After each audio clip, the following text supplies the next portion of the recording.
Hello everyone, my name is Loko and welcome to some more StarCraft 2 news. Now today I'm gonna go over the new ladder maps for 2015 season number 2. That's gonna be starting up shortly. The current season will be ending very soon, and with that, you will get a ladder lock-in, and then, eventually we will all need to do our placement matches again. But basically what I'm gonna do in this video is go over the new maps that have been added on and go over the maps that have been removed.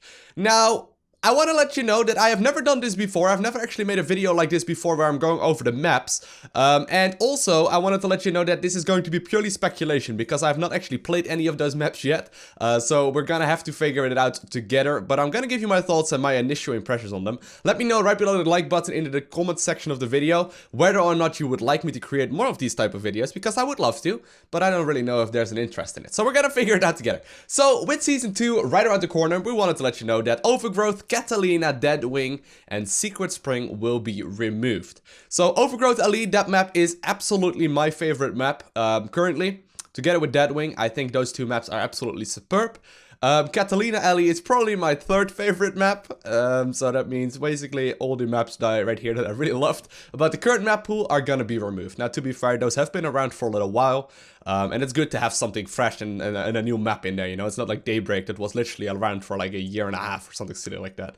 And now we have Secret Spring, a map that I have never played because I did not like it whatsoever. So those 4 maps are gonna be gone, and they're adding in 4 new maps. Now let's just have a quick look at the map starting at the very top. So we got KODALE right here, which is a 2-player map, and this one looks kind of interesting. So as you can see, over here is where one of the players will spawn and the other player will spawn over on the other side of the map. Let's take, for our position at the very least, the bottom right corner as like our spawn location. So this is going to be the main, this is going to be the natural, and I'm assuming if you play Zerg, you're gonna take this as your third base, and this as the Terran or Protoss third base, because generally speaking as Zerg you want to expand away from your opponents, and as Terran and Protoss you're a little bit more okay now getting this high ground. Now I can imagine that also Terran players and Protoss players will prefer to take this one, but it depends on the kind of playstyle that is going on. Now what happens afterwards, okay? So both players have a relatively easy to take natural and then a relatively easy to take third as well. On top of that, you can go ahead and actually take the 4th base as well as the 5th base, as even potentially the 6th base as well, considering you can knock down rocks right here and knock down these rocks right here, basically creating like a little pathway that allows you to be basically controlling most of the map. Now this is kind of interesting, and I gotta be honest, I really love the look of this map. I think this is one of the most solid maps that will be added in the new map pool. Once again, haven't played it yet, so we don't really know, but from this point of view right here, I can imagine that as a Zerg player, it's going to be nice to take your natural, it's going to be easy to take your third around the 6-minute mark, and then eventually you can literally take a 4th and a 5th at the same time. Now the 5th obviously is going to be a little bit harder to get, because at that point you likely will see your opponent having a 4th as well, which means they can literally just walk this little tiny distance right here. But other than that, you also have some cool attack paths. So let's say early on, I know for a fact, let's say I'm doing like an early spawning pool rush and I got some circling speed and whatnot. I know for a fact that someone might be in the middle of the map, or at least there's a big chance there's going to be something scouting in the middle of the map. I can simply just take the attack path around the corner right here and go all the way around without being noticed. And the same actually goes for this angle right here. So mobility on this map is enormous. I'm assuming that if you're a Zerg player, you're going to play mostly Mutaling Bane on this map, because these tight corners right here are going to be pretty bad for Roach Hydra play. As far as Terran and Protoss go, I think that most Terran players will prefer playing either Bio or Mech on it. I'm actually thinking more in like the Bio direction, because the Widow Mines are going to be very valuable in a lot of these locations. And as Protoss, well, you just mostly make Protoss units. And I think it's just going to be a pretty standard Protoss unit composition. It's not like you're going to go full air or anything like that. So, very first map right here, KODALE, very good map, in my opinion, from this point on. Well, we will see how it actually will play out in the actual game. But so far, very positive about this one. Next up, we have got Echo LE right here. And Echo LE is a bit of a different looking map, and the most interesting part about this is the middle bit. So let's have a quick look about this one as well. Now this one looks reasonable. Right off the bat, I can tell you that this one looks alright. I'm not like the most excited about it, but I do think it does have some potential. So once again, a 2-player map, one player spawns in the top left, other player spawns in the bottom right. So once again, we're gonna take the Zerg as an example. Let's say we spawn in the bottom right corner right here. We take this as our main, we take this as our natural, we take this as our third, and this would be our 4th base. Now this one is a little bit different in a lot of ways, okay? Because let's say you take the natural, you can take that and defend that easily. But then going up to the third base, you have this interesting little low ground right here where there can be a lot of struggle. If you aren't gonna be creeping up this entire area by like the 8-minute mark or something like that, you're gonna have some very you're gonna have some real issues, because more often than not it's gonna be very difficult to defend that. But on top of that, there's this weird high ground. So let's say we are fighting right over here, right? Then I'm pushing back the Terran player or the Protoss player. I will get to this ramp right here, which will be a high ground towards the middle of the map. Now this is where things get scary, because obviously siege tanks and force fields and things can really mess, you know, things can really mess that up. But then again, there's also this other roundabout thing, and if you knock down those rocks, there's another like run around here that you can execute as well. And on top of that, there's also a run around right here that you can execute towards the fort base to get all the way behind your opponent. So this one is a little bit harder to call. I would be very surprised though if these middle bases ever get taken. Kind of glad to see that there aren't actually gold. More often than not, you actually do see gold bases on maps like this. But this map is gonna be all about defending the third and the fourth base, as well as like weird, interesting battles in the middle side of the map right here. As far as unit compositions go, I'm thinking as a Zerg player, you will want to early game defend maybe with a bunch of roaches and hydras, and it seems to be a reasonable way to play. But I think more often than not, you might also want to take the Mutilating Bane route. Because let's say you're up against a Protoss player, you can just never engage them. I mean, there's like 100 different paths you can use to get around them and to just counterattack every single time they move across the map. And I can totally imagine that if you are a Terran or a Protoss player, you're gonna have an enormously, like a stupidly hard time taking this base. Obviously, you can make a bit of a wall of right here if you want to do so, but at that point, you still are gonna have a hard time to defend both your natural and your main bases once. So let's say you are playing against a Zerg player, how are you gonna like, you know, defend at two places at once if you know for a fact that there's gonna be like a wall of right here that can be attacked and like rocks right here that can be attacked as well. So I'm feeling as a Zerg player, you will likely also want to be playing Mutilating Bane in most matchups, besides maybe Zerg versus Zerg. As far as Terran goes, I think most of the players will prefer playing Bio on this map as well. But Mech once again seems a viable option, and for Protoss, well, once again, the standard Protoss stuff. Either a 2-base all-in in most situations, or just expanding slowly towards the third. But this map is looking alright. This map is looking alright. Not as good as KODALE, I would say, because it's a bit more hard to call. But it's definitely still looking pretty good. Next up, we have Cactus Valley Alley, also known as Whirlwind. Alright, no, this is not actually Whirlwind. Whirlwind was a map that was around for a very long time back in the day. Some of you may actually remember that. And this one is cool. I actually like the look of this one as well, but it's kind of on the same level as the, what's the name? Echo Alley.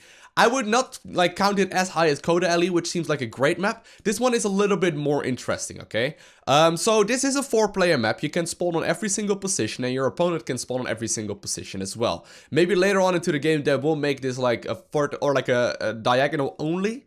Don't know, we will see about that. But it's gonna be quite interesting. So first off, let's say we are spawning in the bottom right corner. This would be our main, this would be our natural, and our third and fourth base would be completely dependent on the players that we are gonna be facing. So let's say my opponent spawns in the bottom left corner, I will likely expand away from him. Let's say my opponent spawns in the top left corner, I will likely take this base right here on the one wing, the other base right here on the other wing. Then in the top right corner, I will obviously expand in the complete opposite direction and maybe even take the opponents. You know, like, well, not the opponents, but the other potential fourth and fifth bases rather. So this is a map that can really get some heavy macro play going. But keep in mind that as a Terran player and as Protoss player, you're gonna have a very hard time taking your third base. So let's say you spawned here, this is your main base, natural, easy to take, you know, fair enough. But where are you gonna take your third? Are you really gonna fly it over there as a Terran player and try and bunker it up with like the Zerg being able to attack from this angle, from that angle, from the middle part of the map, from here into the natural? It's gonna be very difficult to defend. As a Protoss player, it's gonna be even worse. So I'm expecting most Protoss players will likely stick on 2 bases on this map and maybe do some aggression while trying to expand to a third base. But, you know, it's gonna be a little bit more difficult. As a Zerg player, however, if you want to take the third base, you gotta keep in mind that your opponents are likely gonna be able to try and attack you while that is going on. Because they are sort of forced on 2 bases, because the map doesn't really allow for easy third base expansions, it's gonna be very interesting. Defending the third base is what it's gonna be all about as a Zerg player, I am assuming. And, you know, as a Protoss and a Terran player, good luck expanding on this map. So I would say so far, Echo or Coda is going to be the best one. Echo is then followed up together with Cactus Valley Alley. And last but not least, we have Iron Fortress Alley. Now this is considered the heavy macro map. And this one is weird. This one takes a second, okay? So this map also has 4 spawn locations, and your opponent can spawn in all other 4 spawn locations as well. Now apparently there's an updated version of this map already out there, which may actually be used instead of this one. We will see about that. I saw a little bit of speculation going on about that.